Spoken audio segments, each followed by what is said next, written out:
Jnanakosha, Puranas. सर्गश्च प्रतिसर्गश्च वंशो मन्वन्तराणि च वंशानुचरितं चैव पुराणं पञ्चलक्षणम्. Purana, Part 5, Uma Samhita. Conversation between Krishna and Upamanyu. Once Lord Krishna went to Kailash mountain to do penance with the desire of having a son. He found Maharishi Upamanyu engrossed in his meditation. He told Upamanyu about his desire and requested him to describe about the greatness of Lord Shiva. Upamanyu described about his own experience when he had given divine glimpses of Lord Shiva who was meditating.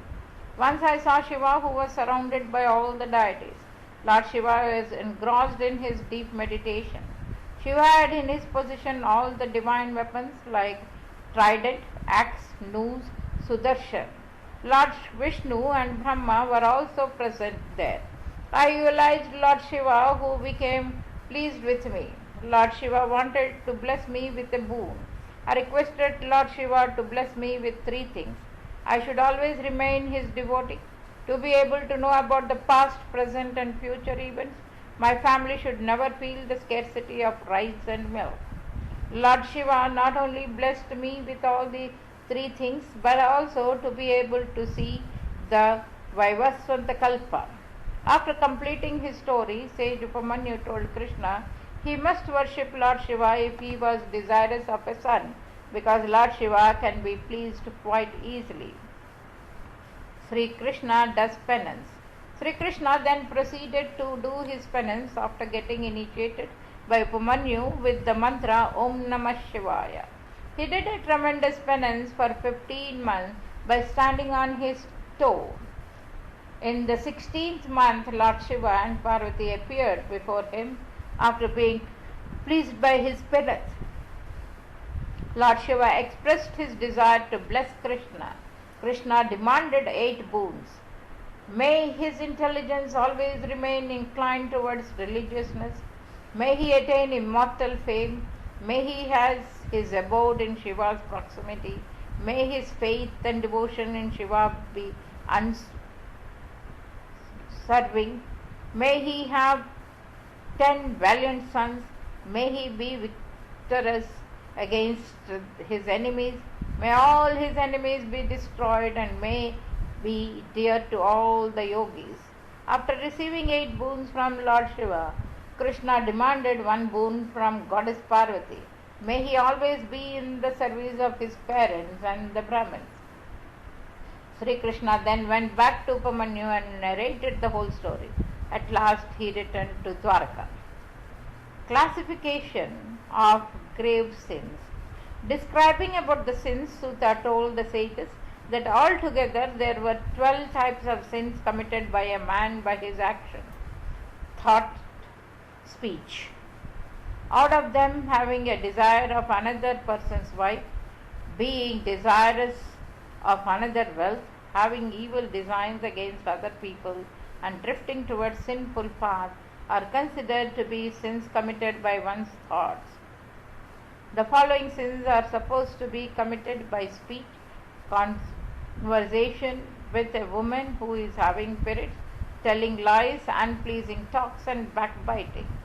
The following sins are committed by one's actions: eating things which are not worth eating, indulging in violence and uncivilized activities, and taking others' wealth by improper means.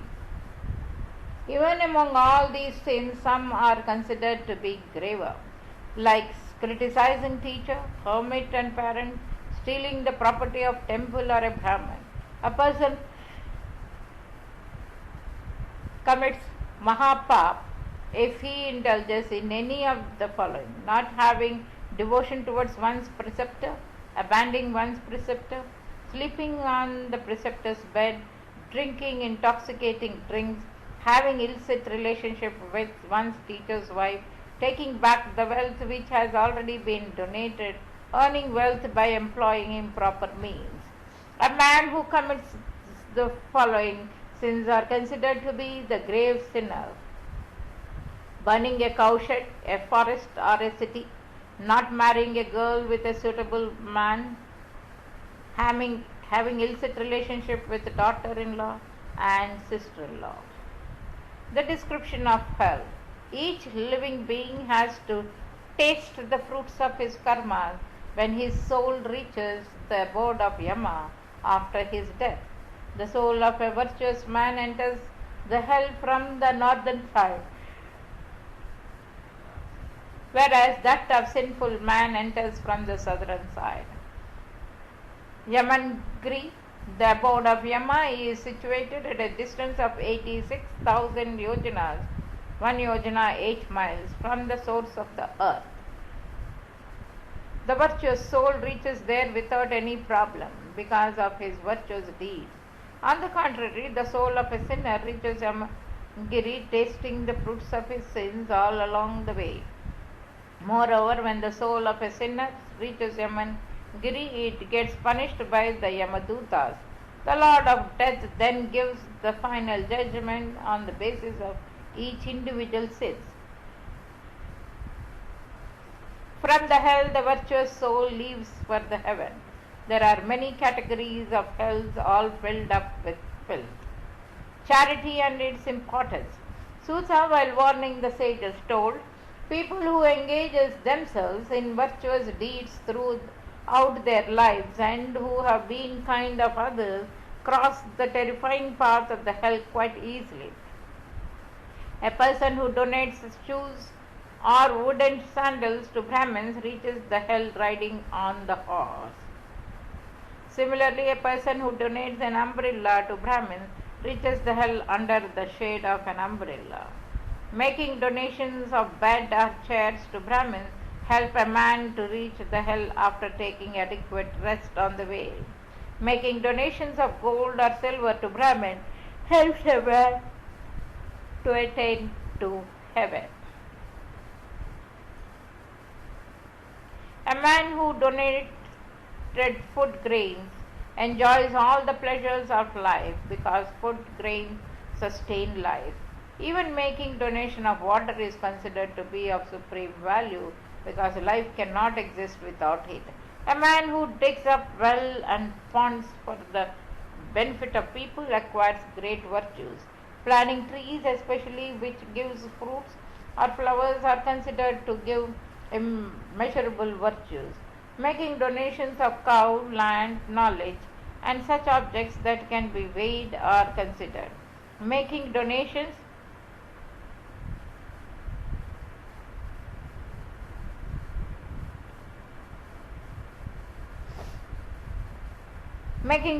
of cow, land, knowledge, and other objects that can be weighed are considered. Making donations of gold, sesame, elephant, girl, maid, servant, house, chariot, diamond, cow, whose color is pure white, and food grains are considered to be mahadar. The donation should be made only to worthy Brahmins. Description of netherworld and liberation from hell. The earth is balanced on the hood of Sheshanag. Lord Vishnu is the nurturer of this world. There are 7 more worlds beneath the earth, which are Atala, Vitala, Sutala, Rasatala, Tala, and Talatala, and Patala. Each of these worlds is 10,000 yojanas in length and 20,000 yojanas deep. All these worlds are full of invaluable and priceless diamonds. The residents of each of these worlds enjoy all the luxuries and pleasures of life. The demons and the nagas reside in these worlds. Even farther than these 7 worlds is situated the hell, where the soul of the sinner goes to after the death. Some of the main names of hells are Raurava, Shukara, Rodha, Tala, Vivaswan, and Mahajvala. The soul of a sinner goes to each of these hells according to the magnitude of his sins. A man should worship Lord Shiva and sing hymns in his praise to get liberated from his sins. The description of 7 islands. The whole earth is divided into 7 islands or dvipas. The name of these islands is Jambu, Palaksha, Shalmali, Krauncha, Shaka, and Pushkar. All these islands are surrounded by such oceans on all sides. The content of each of these oceans is salt, sugarcane, juice, ghee, milk, curds, and honey, respectively. Jambudvipa is also known as India. It stretches from south of Himalayas to the north of ocean. The total area is about 9,000 yojanas. It is further divided into 9 land segments, 7 mountains and 7 sacred rivers near the 7 places of pilgrimage and many other rivers. Similarly, the Palaksha island is surrounded by ocean of salt on all sides and spread up in the area of 1,000 yojanas. The area of Shalmali island is twice as that of Palaksha island. It is surrounded by the ocean of honey. This Kusha island is twice as that of Shalmali island and is surrounded by the ocean of ghee. Similarly, the Krauncha is surrounded by the ocean of curd and its area is thrice as that Kusha island. The area of Shaka island is twice as that of Krauncha island and is surrounded by the ocean of milk. The ocean of sweet water surrounds the Pushkar island. Its total length is 5,000 yojanas and 5 lakh yojanas respectively. The mountain Manas is situated in this island. The residents of these islands never attain old age. Lord Brahma resides in Mahavit section of this island. The people living in this island get food without making any effort. The description of planets. As far as the light of sun and moon reaches the earth, it is called Bhuloka. Surya Loka is situated 1 lakh yojanas above the Bhuloka. The Chandra Loka is situated 1 lakh yojanas above Surya Loka. All the constellations as well as the planets are spread in the area of 10,000 yojanas above the moon. Mercury is situated above the moon, Venus above the Mercury, and Mars is situated above the Venus. Jupiter is situated above Mars and Saturn above Jupiter. The Saptarishi Mandala are situated at a distance of 1 lakh yojanas above Saturn. The Dhruva is situated at a distance of 1 lakh yojanas above the Saptarishi Mandala.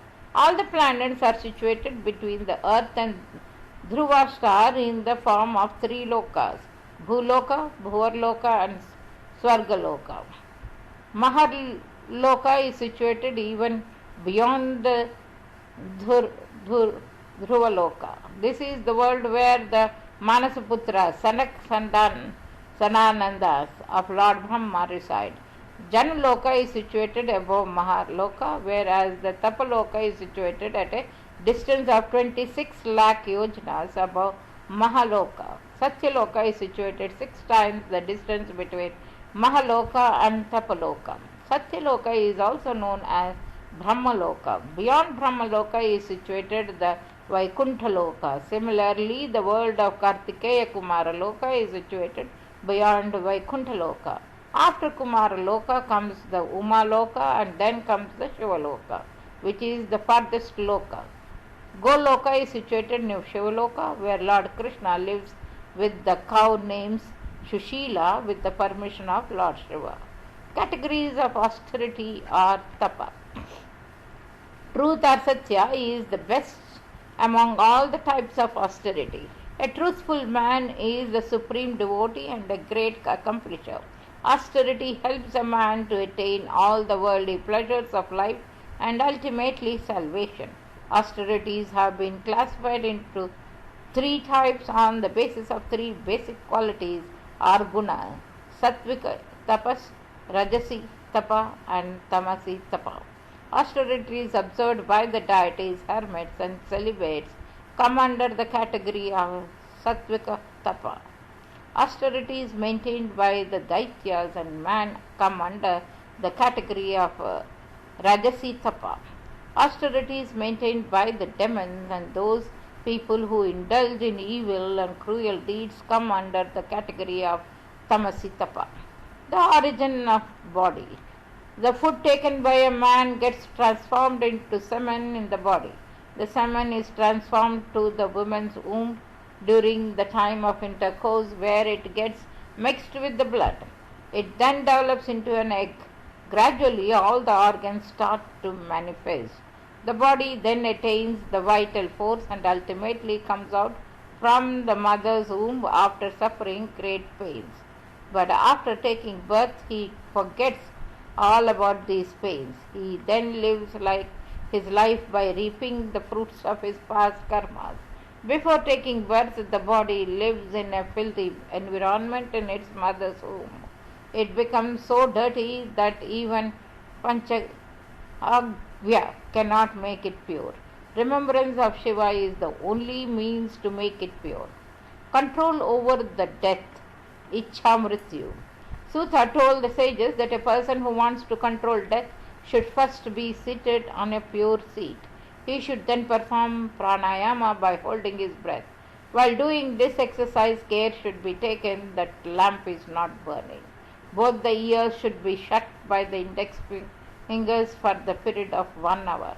After doing this, he would be able to hear the sounds emerging from within. He should try to concentrate his mind on that sound. If this exercise is practiced daily for 2 hours, then he will have full control over his death. This particular exercise helps a man to attain great accomplishment, self-knowledge and salvation. The descent of Ganga. Once Emperor Sagra performed an Ashwamedha Yajna.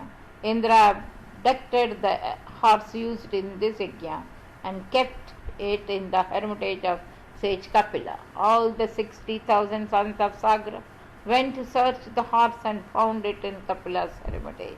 Hearing the commotion and noise, sage Kapila, who was engrossed in his meditation, opened his eyes and came out to see what was happening.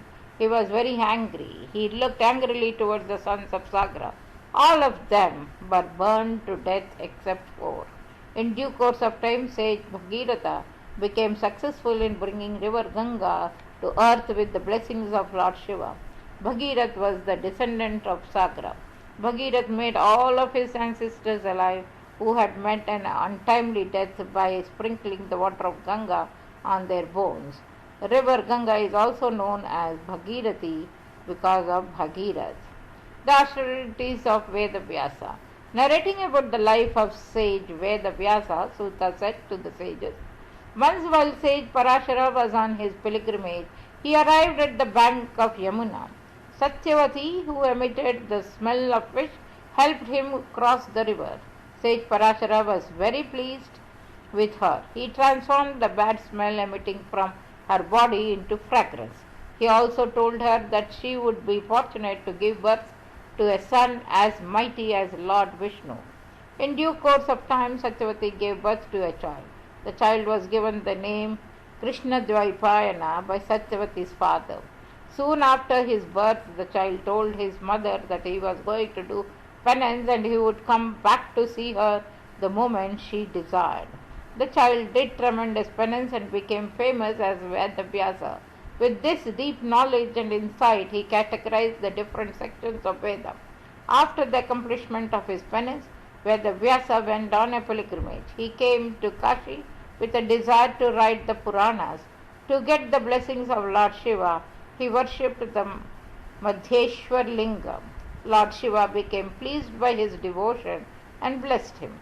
Vedavyasa created numerous Puranas like Brahma Purana, Padma Purana, Vishnu Purana, Shiva Purana, Bhagavad Purana, Bhavishya Purana, Narada Purana, Markandeya Purana, Agni Purana, Brahma Vaivarata Purana, Linga Purana, Varaha Purana, Kurma Purana, Matsya Purana, Garuda Purana, Vamana Purana, Skanda Purana and Brahmanda Purana.